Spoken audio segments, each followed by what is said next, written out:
2 Kings, chapter 23. King Josiah called together the older leaders of Judah and Jerusalem.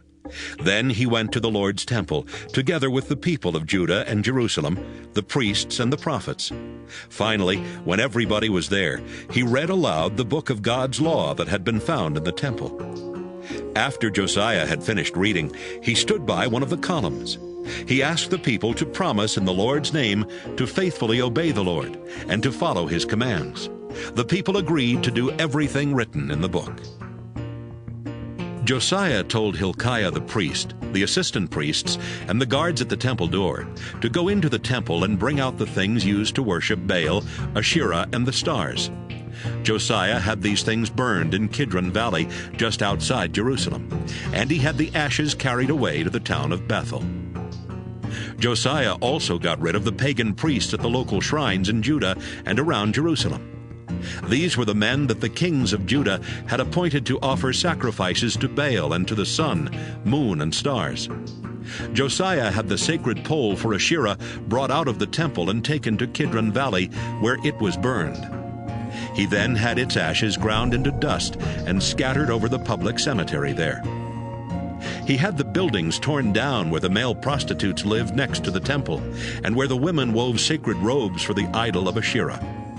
In almost every town in Judah, priests had been offering sacrifices to the Lord at local shrines. Josiah brought these priests to Jerusalem and had their shrines made unfit for worship, every shrine from Geba just north of Jerusalem to Beersheba in the south. He even tore down the shrine at Beersheba that was just to the left of Joshua Gate, which was named after the highest official of the city. Those local priests could not serve at the Lord's altar in Jerusalem, but they were allowed to eat sacred bread, just like the priests from Jerusalem. Josiah sent some men to Hinnom Valley just outside Jerusalem with orders to make the altar there unfit for worship. That way people could no longer use it for sacrificing their children to the god Molech. He also got rid of the horses that the kings of Judah used in their ceremonies to worship the sun, and he destroyed the chariots along with them. The horses had been kept near the entrance to the Lord's temple, in a courtyard close to where an official named Nathan-Melech lived. Some of the kings of Judah, especially Manasseh, had built altars in the two courts of the temple and in the room that Ahaz had built on the palace roof. Josiah had these altars torn down and smashed to pieces, and he had the pieces thrown into Kidron Valley just outside Jerusalem. After that, he closed down the shrines that Solomon had built east of Jerusalem and south of Spoil Hill to honor Astarte, the disgusting goddess of Sidon, Chemosh, the disgusting god of Moab, and Milcom, the disgusting god of Ammon. He tore down the stone images of foreign gods and cut down the sacred pole used in the worship of Asherah. Then he had the whole area covered with human bones. But Josiah was not finished yet. At Bethel, he destroyed the shrine and the altar that Jeroboam son of Nebat had built and that had caused the Israelites to sin. Josiah had the shrine and the Asherah pole burned and ground into dust. As he looked around, he saw graves on the hillside. He had the bones in them dug up and burned on the altar so that it could no longer be used. This happened just as God's prophet had said when Jeroboam was standing at the altar celebrating a festival. Then Josiah saw the grave of the prophet who had said this would happen, and he asked, "Whose grave is that?" Some people who lived nearby answered, "It belongs to the prophet from Judah who told what would happen to this altar." Josiah replied, "Then leave it alone. Don't dig up his bones." So they did not disturb his bones or the bones of the old prophet from Israel who had also been buried there. Some of the Israelite kings had made the Lord angry by building pagan shrines all over Israel. So Josiah sent troops to destroy these shrines, just as he had done to the one in Bethel. He killed the priests who served at them and burned their bones on the altars. After all that, Josiah went back to Jerusalem.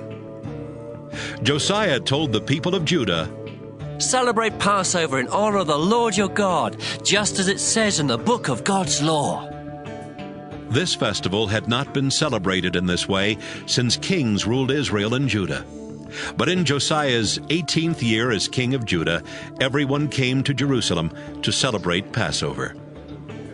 Josiah got rid of every disgusting person and thing in Judah and Jerusalem, including magicians, fortune-tellers, and idols. He did his best to obey every law written in the book that the priest Hilkiah found in the Lord's temple. No other king before or after Josiah tried as hard as he did to obey the law of Moses. But the Lord was still furious with the people of Judah because Manasseh had done so many things to make him angry. The Lord said, I will desert the people of Judah just as I deserted the people of Israel. I will reject Jerusalem, even though I chose it to be mine. And I will abandon this temple built to honor me. Everything else Josiah did while he was king is written in the history of the kings of Judah. During Josiah's rule, King Necho of Egypt led his army north to the Euphrates River to help the king of Assyria. Josiah led his troops north to fight Necho, but when they met in battle at Megiddo, Josiah was killed. A few of Josiah's servants put his body in a chariot and took it back to Jerusalem, where they buried it in his own tomb.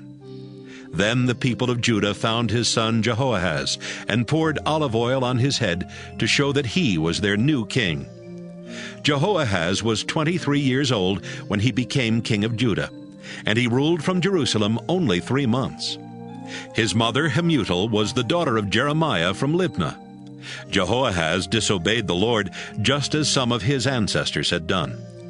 King Necho of Egypt had Jehoahaz arrested and put in prison at Riblah near Hamath. Then he forced the people of Judah to pay him almost 4 tons of silver and about 75 pounds of gold as taxes. Necho appointed Josiah's son Eliakim king of Judah and changed his name to Jehoiakim. He took Jehoahaz as a prisoner to Egypt, where he died. Jehoiakim forced the people of Judah to pay higher taxes so he could give Necho the silver and gold he demanded. Jehoiakim was 25 years old when he was appointed king, and he ruled 11 years from Jerusalem. His mother Zebidah was the daughter of Pedaiah from Rumah. Jehoiakim disobeyed the Lord by following the example of his ancestors.